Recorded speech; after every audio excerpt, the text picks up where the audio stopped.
वफाकी वज़ीर तवानाई अवैस लगारी की बिजली की कीमतों में कमी से मुतालिक मीडिया ब्रीफिंग आपको दिखाते हैं। हुकूमत ने इसको फाइनलाइज किया।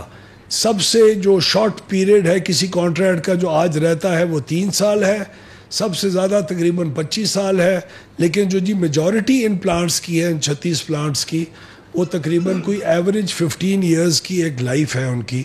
तो ये मुख्तलिफ अदवार के अंदर इन द फ्यूचर ये 3,696 अरब रुपए की सेविंग्स होंगी जो डायरेक्ट हमारे कंज्यूमर्स तक जाएंगी। हमने जो ऑप्टिमाइज़ करने की आगे जो हमारी वो है, उसमें हम रिमेनिंग जो IPPs हैं उनके साथ भी ये सिलसिला जारी है और हम इन IPPs के अंदर भी इंशाल्लाह म्यूचुअली एग्रीड कॉन्ट्रैक्ट्स भी करेंगे।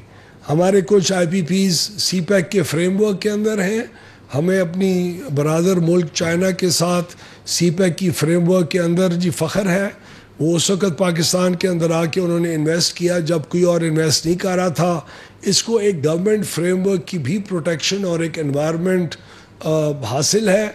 और हम चाइनीज़ अपने जो प्लांट्स हैं, CPEC के जो प्रोजेक्ट्स हैं पावर सेक्टर के अंदर, उसके अंदर कन्वर्जन ऑफ कोल और जो इनका डेट है उसकी रीप्रोफाइलिंग जो आप सुनते रहते हैं मीडिया के अंदर, आप लिखते रहते हैं, जो कई महीनों से हम कोशिश कर रहे हैं, उसकी तरफ हम अभी तक ऑन ट्रैक हैं और उसके साथ बातचीत हमारी हो रही है।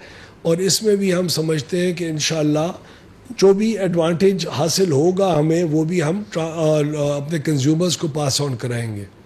हमारी IGSAP एक बहुत बड़ा इशू है। हम बात करते रहते हैं अपने पुराने IPPs को, कॉन्ट्रैक्ट्स को रिव्यू करने की।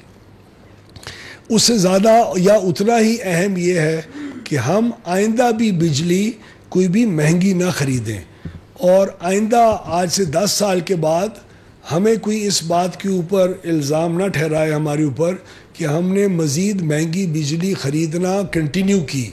तो हम अपने एक हमारी जो नेशनल इलेक्ट्रिसिटी पॉलिसी जो CCI से अप्रूव्ड है, उसके मुताबिक हम लोग बड़ी क्लैरिटी है हमें कानून के अंदर कि हम लीस्ट कॉस्ट बेसिस के अलावा कोई बिजली नहीं ख़रीद सकते।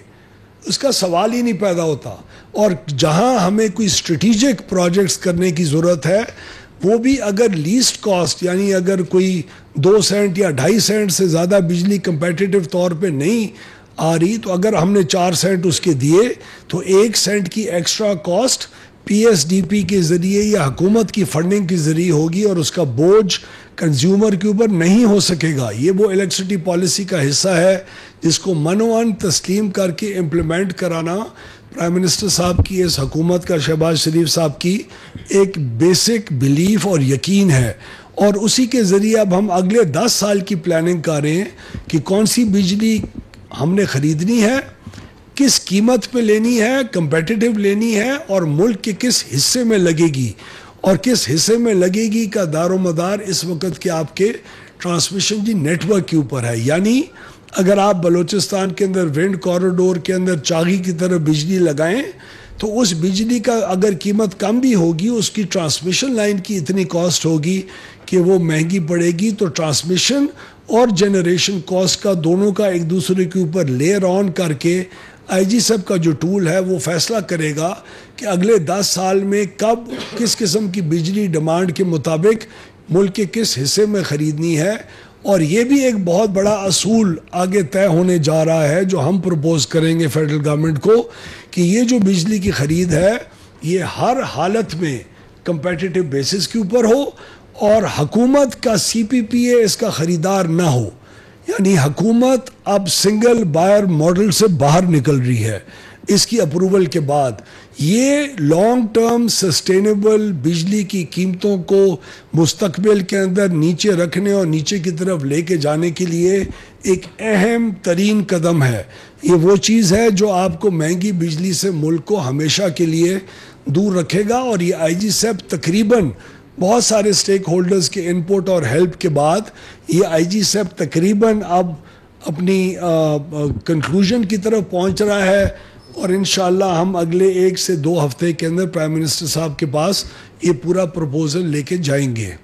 ट्रांसमिशन प्लानिंग, एक्सपेंशन किस तरह होनी है, ट्रांसमिशन कंस्ट्रेंट्स किस तरह रिमूव होंगे, क्योंकि आज 1 से 2 रुपए फी यूनिट शायद बिजली सस्ती आपको मिल सके, अगर आज वो ट्रांसमिशन कंस्ट्रेंट्स ना हो जो इस वक्त मौजूद हैं। आपकी साउथ के अंदर सस्ते प्लांट्स का नॉर्थ के अंदर लोड की तरफ बिजली लेके ना आने की जो एक कंस्ट्रेंट है हमारे ऊपर। वफाकी वज़ीर तवानाई अवैस लगारी की बिजली की कीमतों में कमी से मुतालिक मीडिया ब्रीफिंग आपने मुलाहिजा की। वज़ीर आला खैबर पख्तूनख्वा अली अमीन गंडापुर ने एक बार फिर एहतजाज की धमकी दे दी है। कहा कि अगर इस महीने में NFC में तयशुदा चीजें ना मिली तो खैबर पख्तूनख्वा के अवाम, पुलिस, सरकारी अफसरान और इंतजामिया सबको लेकर निकलेंगे। उन्होंने कहा कि अपील कर रहे हैं कि जिस बातचीत पर आपने आमादगी का इजहार किया है उस पर अमल करें। वज़ीर आला ने कहा कि काटलिंग वाक़े पर हुकूमती अरकान के बयानात पर अफसोस है। NFC ना देना, 58-57 लाख आबादी आने के बाद उस सूबे को, उस सूबे के साथ और उस सूबे की उस अवाम के साथ जो उनके साथ मुंसलिक हुई है, मर्ज हुई है, उनके साथ एक बहुत बड़ी ज्यादती है। मैंने अप्रैल की डेडलाइन दी थी, मेरे साथ इन्होंने एग्री किया था कि अप्रैल में NFC बुलाई जाएगी, रिवाइज किया जाएगा और ये एजेंडा आएगा। तो एजेंडा हमारा ये कानूनी है, मैं बड़ा वाजे बता रहा हूँ, अप्रैल मीन्स अप्रैल। ये मेरा आइनी हक है, इस आइनी हक के लिए फिर मैं निकलूँगा, पूरे सूबे की आवाम को भी लेके निकलूंगा, पूरे सूबे की पुलिस को, इंतजामिया को, सरकारी मुलाजमीन को, सबको लेके निकलूंगा और ये हक मैं मांगता हूँ। और अगर मुझे हक नहीं मिलेगा तो फिर मैं दिखाऊंगा कि मेरा सूबा, मेरी आवाम इतनी कमज़ोर और इतनी लावारिस नहीं है कि अपना हक ना ले सके। मुझे इस वक्त AIP का वो पैसा जो कि फेडरल गवर्नमेंट देती है मर्ज डिस्ट्रिक्ट में, इन हालात के बावजूद भी पिछले 11 महीनों से पेमेंट नहीं हो रही। मैं चला रहा हूँ फिर भी निज़ाम को अल्हम्दुलिल्लाह, लेकिन ये ना देना इस बात का सबूत है कि इनकी इतनी सीरियसनेस है। इस हवाले से जो नेट टाइडल का हमारा वो 2020 अरब है, वो तो अलहदा है एशियन काजी वाला, उसकी तो बात चलेगी। उसके अलावा जो रेगुलर हमें आता है उस पर भी 75 अरब रुपया हमें नहीं दिया गया। मुस्लिम लीग नून के सदर नवाज शरीफ की बिजली के निर्ख में रिकॉर्ड कमी पर वज़ीर आज़म शहबाज शरीफ को मुबारकबाद। घरेलू और सनती सार्फिन के लिए बिजली के निर्ख कम करने पर वज़ीर आज़म की टीम को सराहा। लाहौर से जारी बयान में मुस्लिम लीग नून के सदर नवाज शरीफ का कहना था कि वज़ीर आज़म शहबाज शरीफ की काविशों से मुल्क दुरुस्त समत में गामजन हो चुका है। बिजली सस्ती करने से न सिर्फ आवाम को रिलीफ मिलेगा बल्कि एक्सपोर्ट भी बढ़ेगी। नून लीग के दौर में ही हमेशा आवाम को माशी रिलीफ मिलता है। उनका कहना था कि महंगाई में मुसलसल कमी नून लीग की बेहतरीन माशी पॉलिसियों का मुंह बोलता सबूत है। मुल्क में तरक्की की राहें खुल रही हैं, नौजवानों को रोजगार मिलेगा।